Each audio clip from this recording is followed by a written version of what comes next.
At mga kabombo, mga ka-Star Nation, bago ho tayo umusad sa iba pang malalaking balita ngayong weekend, kapiling ho natin sa ating linya ng komunikasyon ang isa sa mga dating opisyal ng nakalipas na administrasyon, dating Presidential Anti-Corruption Commission Commissioner, si Attorney Manuelito Luna. Welcome to the program. Si Bombo Dennis Hamito po ito. And together with me, si Bombo Everly Rico. May nais po lamang kaming linawin hinggil dun sa na-raise po ninyo na pagtutol dyan sa impeachment hearings na isinagawa ng House Committee on Justice laban kay Vice President Sara Duterte. Ano po ang inyong naging punto rito at para sabihin na void ab initio o mali mula sa umpisa yung naging impeachment hearings, Attorney? Actually, I went over the records, no, ng mga impeachments wherein I was involved, like Corona, yung Bautista, and the others. At napag-alaman ko na yung mga hearings ng Committee on Justice o previous congresses, lahat naka-session sila eh. Pero dito sa nangyari sa impeachment proceedings or trial ni VP Sara Duterte, the Justice Committee was conducting the hearings while Congress is on recess or not in session. Now, this raises a very serious anomaly or irregularity insofar as the holding of such hearings are concerned.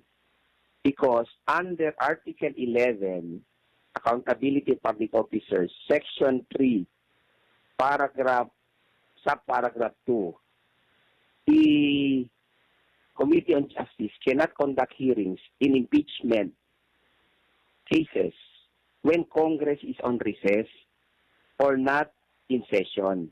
Now, they are banking on House Resolution number 892.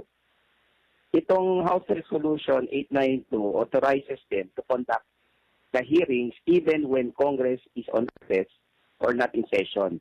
But because HB 892 runs contrary to Article 11, Section 2, Section 3, subparagraph 2, this House Bill 894 is void ab initio, and therefore, yung lahat ng hearings and actions of the House Committee on Justice are void, patently void. So, therefore, yung kanilang determination of sufficiency in form, sufficiency in substance, that there are sufficient grounds, and that there is probable cause, lahat yan ay a patent nullity, Dennis, with all due respect to the House Committee on Justice. Because ang sinagasaan nila, yung mismong Article 11, Section 3, subparagraph 2 of the 1987 Constitution. Kaya naglabas ako ng aking opinion dito. Because they have to be careful because whatever they will submit, the committee report that they will submit to plenary, whether for approval or denial or for the articles of impeachment, if ever, will be considered as void also because it proceeds from a void proceedings, and therefore, the plenary cannot act on anything that is void. The result of the plenary action, if ever it will take such action, will also be a patent nullity. Okay. With this kind of development, Yusek, are you going to file a formal petition with the Supreme Court? At kung sakali man, pwede nyo na bang ipahiwatig kung kailan po ninyo ito ihahain para at least makita rin po ng mga kabombo at mga ka-Star Nation yung magiging laman ng inyong magiging petisyon dito po sa mga kaganapan po na ito. And of course, makover ng aming news team dyan po sa Padre Paura sa Maynila. Well, Combo Radio will be the first one. Sa inyo ko lang ito sasabihin, Dennis, no?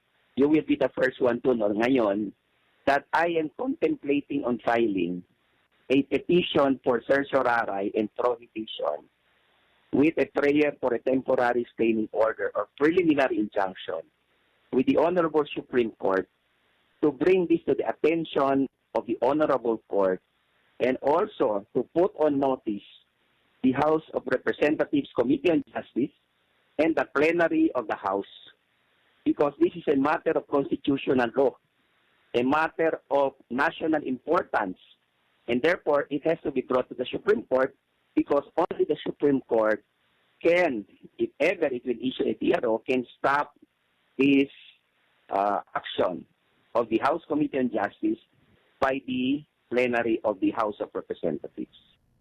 Okay, kami ho dito sa Bombo Radio nagpapasalamat sa inyo pong tiwala at sinisikap po namin na palaging balanse yung mga nihahatid po naming impormasyon, and from your end may mga ganyan development. So amin din po yung tututukan. Ano? By the way, ang akin pong katandem dito, si Bombo Ever Rico, ay may ilang punto rin na nais pong maitanong sa inyo. Bombo Ever?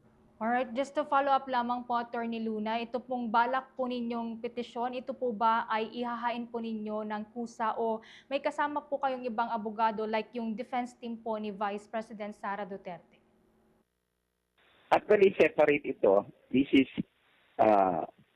independent and different from the 4 petitions na nakapinpin na ngayon sa Korte Suprema, because this will only cover the lone issue of whether or not the House Committee on Justice has complied with Article 11, Section 3, subparagraph 2 of the 1987 Constitution, or whether or not they have committed grave abuse of discretion in conducting the impeachment proceedings against Vice President Sara Duterte.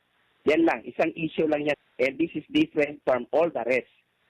And I am acting on my own as a citizen, as a taxpayer, and as a voter. Wala po akong grupo na nire-represent dito. I will most likely be the only petitioner in this proceeding. Alright. If ever man, Attorney, na makakuha po ng 1/3 votes, yun pong articles of impeachment against the Vice President, and tumawid po ito sa Senate, baka may posibilidad po na mabasura ang inyong petisyon. Mayroon po ba kayo kung sakali po na alternatives na gagawin, if ever? Alam mo, hindi na nakapagtataka yan. I can really see some hidden hands dyan. And yung mga proyekto ginagamit talaga bilang panakot ng mga kongresista, although yung iba dyan, atat na atat, like for example, yung mga Dilawan naman, at saka yung mga gusto talaga ika-impeach ang ating vice-presidente, sila, made up na sila .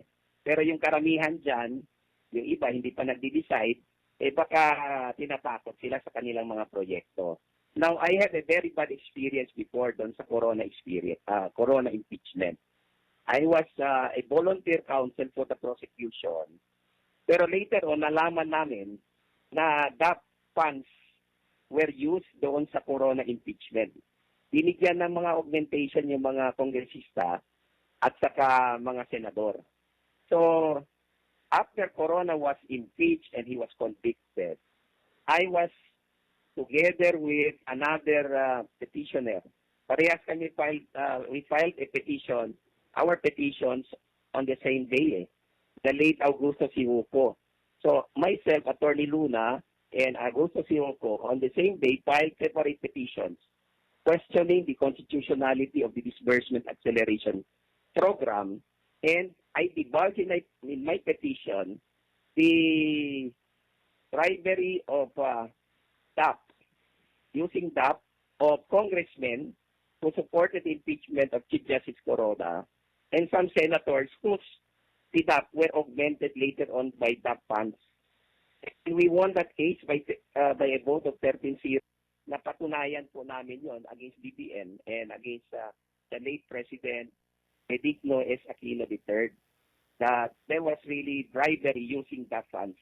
So dito hindi nakapagtataka as divulged by Congressman Pulong Duterte na baka ginagamit yung mga proyekto. I'm not absolutely sure kasi siyempre hindi naman ako miyembro ng House. I'm not privy to any talks there. But coming from him, probably totoo yung kanyang sinasabi. So baka tinatakot talaga yung mga kongresista para bumoto para aprubahan yung committee report ng House Committee on Justice. Alright, Bomba Dennis. Sige. With that, kagaya ho ng inyong binabanggit na may pa-file po kayo at kami dito sa Bombo Radio ang unang-una ninyong i-inform, tututukan po namin yung mga development po na yan. At maraming salamat po sa pagkakataon na marinig din ang inyong panig, Undersecretary Manuelito Luna.